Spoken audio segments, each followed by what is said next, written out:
Broncos Sports here, and I wanted to talk about today the Week 1 recap. And I know there's a couple games on tonight with the Giants, Steelers, and the Titans and the Broncos. So those are going to be some really awesome games, and I'm excited to watch. I'm watching the Giant game with my family tonight. Then I'm watching the later game with a couple of my buddies. So yeah, let's jump right into it, right?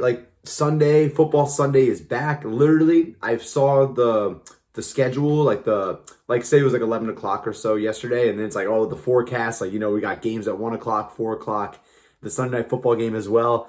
And it was like Christmas morning again, you're starting up your lineups, you're checking matchups, you're seeing what's a more risky play. For me, for example, I had Henry Ruggs starting all week, and then I was like, you know what, the rookie receiver, I don't know. I mean, I do love him, and I do love his value, of course. But I decided to go with Cam Akers in the flex, and it was just kind of the same exact kind of result. I got 3.5 points from Cam Akers.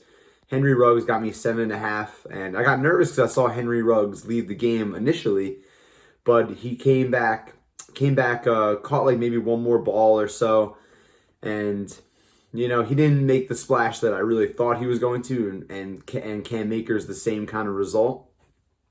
But I have Malcolm Brown on the bench, so he rushed for 2 touchdowns. I was hyped about that. So next week I'll probably start up Malcolm Brown. But Cam Akers did get 14 carries, so it makes me a little confused a little bit. But that's fantasy. It wouldn't be fantasy if you weren't confused. So. But yeah, right? So that game was really cool, the Raiders-Panthers game. One of my friends was in a survivor pool, so I was like, yeah, go Raiders, go Raiders. And then I look at the score and towards the fourth quarter, and I was like, oh my God. This is a really crazy game. And the Raiders pulled it out. I'm happy about that. One of the other games that I was really surprised about was the Ravens-Browns game. I mean, I know on paper the Ravens were probably the favorite to win that game, but it's just crazy that the Browns, new head coach, a crucial year for Mayfield, and they had a dud. Baker Mayfield only threw for 180 yards, touchdown and a pick. OBJ couldn't get going. Landry led the team in yards with 60 yards off 5 catches or so.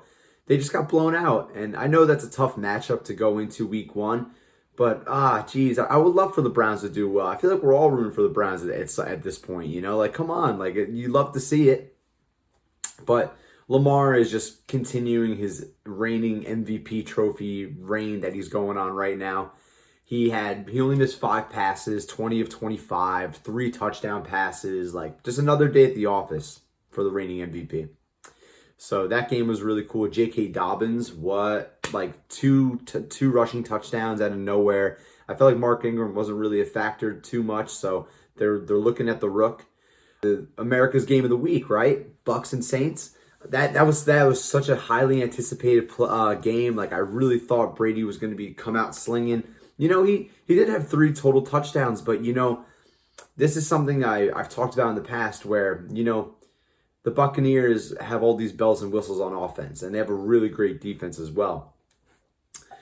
But if they can't protect Brady, then the whole thing just doesn't work. And that's what happened to Baker Mayfield last year. The protection didn't work, and he got sacked everywhere. And he had such a stacked wide receiver group, running backs, tight ends, and Brady. It's copy and paste this year. And Brady's thing is always to pressure him, to always be in his face, and that's you follow that Giants 2007 to 2008 blueprint. To really get to him, you got to be in his face, and that's the story for every quarterback. But for Brady, he doesn't really have a lot of weaknesses, and that's definitely something that he can't really control because he's not the most mobile quarterback. So, but Drew Brees had a day. Kamara had 2 touchdowns on the day. It was